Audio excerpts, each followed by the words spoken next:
নারকীয় জুলাই এবং 2024-এর গণ অভ্যুত্থান স্মরণে আজকে শহীদদের প্রতি আমি গভীর শ্রদ্ধা নিবেদন করছি এবং শহীদদের পরিবারগুলোর প্রতি সমবেদনা জ্ঞাপন করছি। ইতিমধ্যে আপনারা লক্ষ্য করেছেন শহীদ পরিবারের যারা বক্তব্য রেখেছেন, এই বক্তব্য আমাদেরকে এত নাড়া দিয়েছে এবং আবেগ আপ্লুত করেছে। এরপরে আমি আসলে বক্তব্য দেওয়ার ইচ্ছা প্রকাশ করি নাই, তারপরও বক্তব্য দেওয়ার আপনারা সুযোগ দিয়েছেন। আমি খুব সংক্ষিপ্তভাবে দু চারটি কথা বলছি।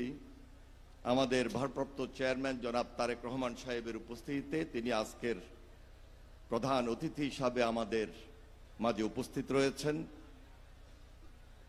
উপস্থিত জাতীয় নেতৃবৃন্দ, সুধীমণ্ডলী, আসসালামু আলাইকুম। আপনারা গত কয়েকদিন যাবৎ লক্ষ্য করেছেন বিবিসি, আল জাজিরা সহ আন্তর্জাতিক মিডিয়াগুলোতে শেখ হাসিনা যে নির্দেশ দিয়ে এই ছাত্র, তরুণ এবং জনতাকে হত্যা করেছিল তার ভিডিও ক্লিপ। এরপরেও বাংলাদেশে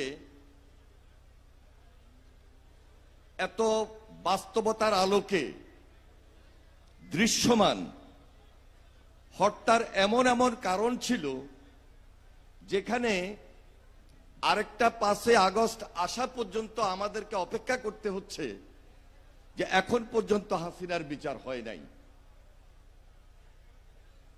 তাই আমি আজকে এখানে উপস্থিত থেকে শুধু এটাই বলবো যে একটা স্বাধীন বিচার ব্যবস্থা রয়েছে। অন্তর্বর্তীকালীন সরকারের অধীনে আমাদের একটাই দাবি,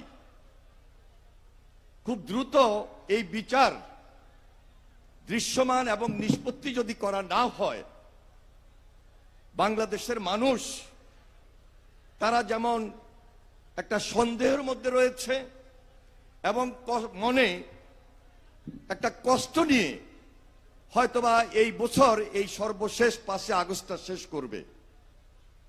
তবে আজকে আমি ভারপ্রাপ্ত চেয়ারম্যান জনাব তারেক রহমান সাহেবের উপস্থিতিতে এই কথাটুকু বলেই শেষ করব। এই দেশে একটা জনগণের সরকার প্রতিষ্ঠিত হবে। আমার দৃঢ় বিশ্বাস বাংলাদেশের এই বাস্তবতার আলোকে দৃশ্যমান ভাবে আমরা দেখছি এই সরকারের নেতৃত্ব দিবে বাংলাদেশ জাতীয়তাবাদী দল। এবং আমরা আপনাদেরকে অভয় দিতে চাই, হাসিনার বিচার সেই নির্বাচিত সরকার আমরা করবই, এই আশ্বাসটুকু আমি ব্যক্ত করে শুধু এটাই বলবো যে আগামী দিনগুলোতে শুধু সংস্কার নয়, নির্বাচন এবং সংস্কার মধ্য দিয়ে দেশে একটা জনগণের সত্যিকার সরকার প্রতিষ্ঠিত হবে এবং অন্তর্বর্তীকালীন সরকার এই কাজটুকু সম্পন্ন করে দেশের মানুষকে আশ্বস্ত করবেন এবং দেশে একটা গণতন্ত্রের ভিতকে শক্তিশালী করবেন, যেখানে আমরা এই দেশের মানুষ নিরাপদ থাকতে পারি এবং হাসিনার বিচারকে আমরা ত্বরান্বিত করতে পারি। ধন্যবাদ সবাইকে। খোদা হাফেজ।